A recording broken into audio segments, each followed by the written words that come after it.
This video is brought to you by MUBI, a streaming service that screens beautiful cinema from all around the world.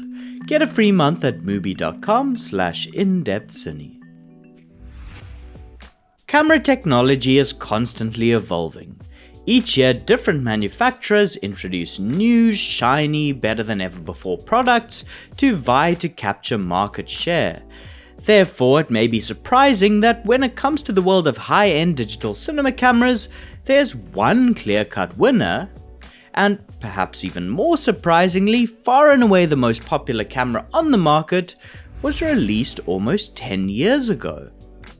To back this up with some data, I went and evaluated the cameras used by narrative movies from arguably 3 of the most influential film awards and festivals to determine what the most popular cinema camera is.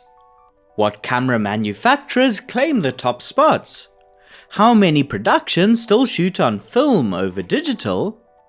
And what sensor format is most popular? To put together these findings, I've looked at what cameras were most used at 3 main film festivals, which each represent a slightly different demographic in the market. Sundance, which focuses a bit more on indie productions, Cannes, most of whose entrants favour mid-range films with a few higher budget movies, and the Oscars, which tend to favour bigger budgets. To put this together, I've gathered data from IndieWire's camera surveys, which they put out every year and show which productions used which camera. To get a sense of the progression in the camera selection, I've looked at the festivals over the previous 4 years. These results only look at narrative feature films and exclude other formats like long-form series or documentaries, which, as an example, would feature far more Sony and Canon cameras at a lower budget level. What emerged was one clear victor: Arri. More specifically, the Arri Alexa Mini. This Super 35 digital cinema camera was by far the most popular, even though it was released all the way back in 2015. Of the 175 productions over the last 4 years at Sundance, an incredible 44% of them were shot with an Arri Alexa Mini. With all Arri digital cameras, including their other large format options, the mirror and alternative versions of the Alexa being used on 72% of all productions. This figure pales in comparison to other digital cinema camera manufacturers such as Sony at 12% and Red at 5%. This trend of Arri digital cinema dominance showed up at both Cannes and the Academy Awards, albeit at slightly lower levels, with again Sony coming in as the second most dominant manufacturer with their Venice and Venice 2, and Red bringing up the rear. Sundance typically also featured a greater variety of camera and manufacturer picks, with a scattering of lower-end digital cinema choices like Blackmagic Pocket Cinema cameras, a Canon C70 or a Red Komodo. Interestingly, the Alexa Mini's dominance as most used camera dropped quite a bit, all the way down to 16% when it came to the Academy Awards. I believe there's a good reason for this, which we'll get to a little later. Still, across the board, the Alexa Mini reigned supreme on both indie film productions, medium budget shoots, and high budget movies. In a past video, I outlined why it is that Arri's digital cinema products have dominated the market so much, from their look and color science, to their compatibility, ease of use, heritage, and reliability. However, why is the Mini specifically still the most popular Alexa model? I'd say the number one reason is its form factor.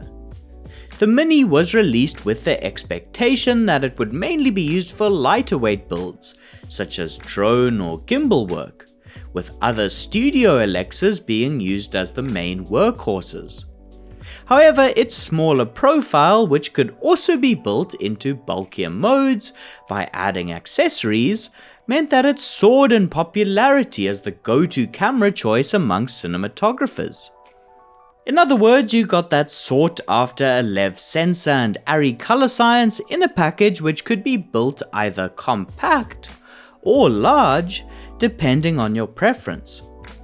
In much the same way, the Alexa Mini LF, with its smaller form factor, proved vastly more popular as a large format camera than the bigger body version, the Alexa LF, proving that when it comes to choosing a camera, apparently size does matter.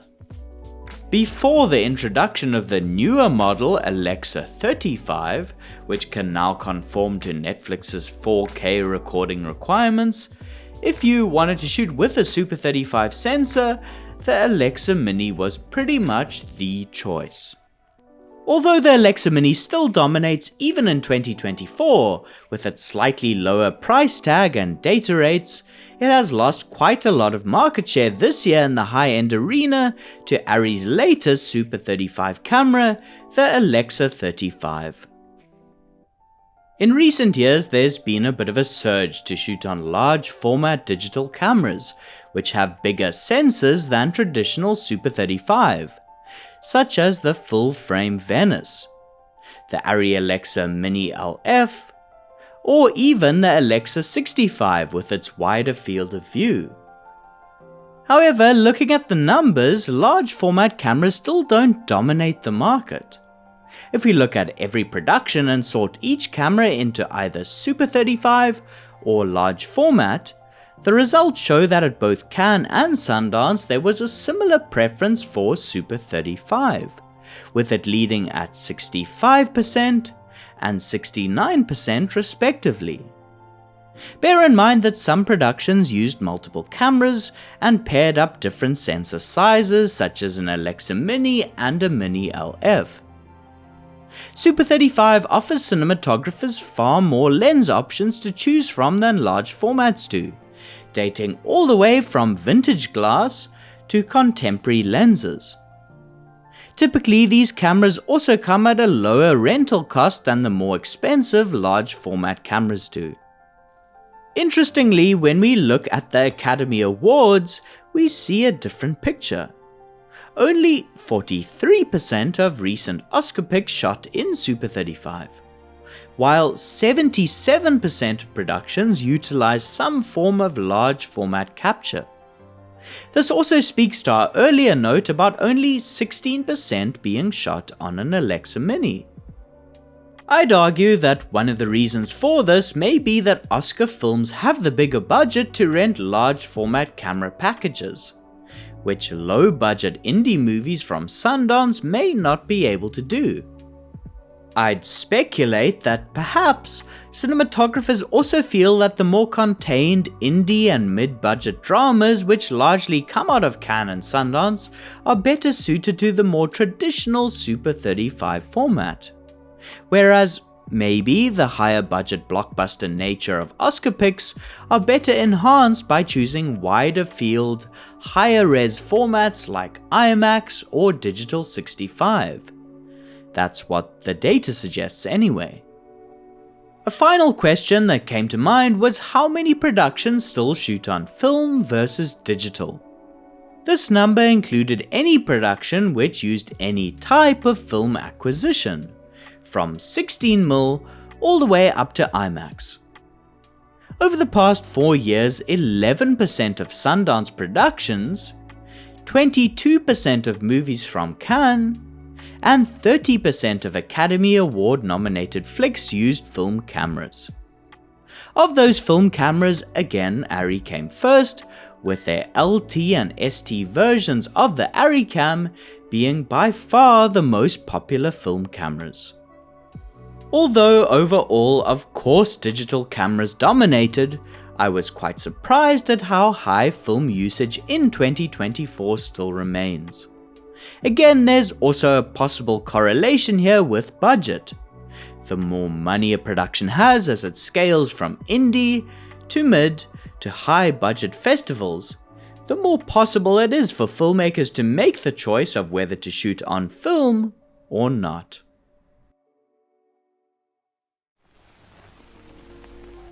While I was researching which cameras Cannes filmmakers used, I stopped over at MUBI, the sponsor of this video, to browse their festival focus collection of Cannes films, which they have available for streaming.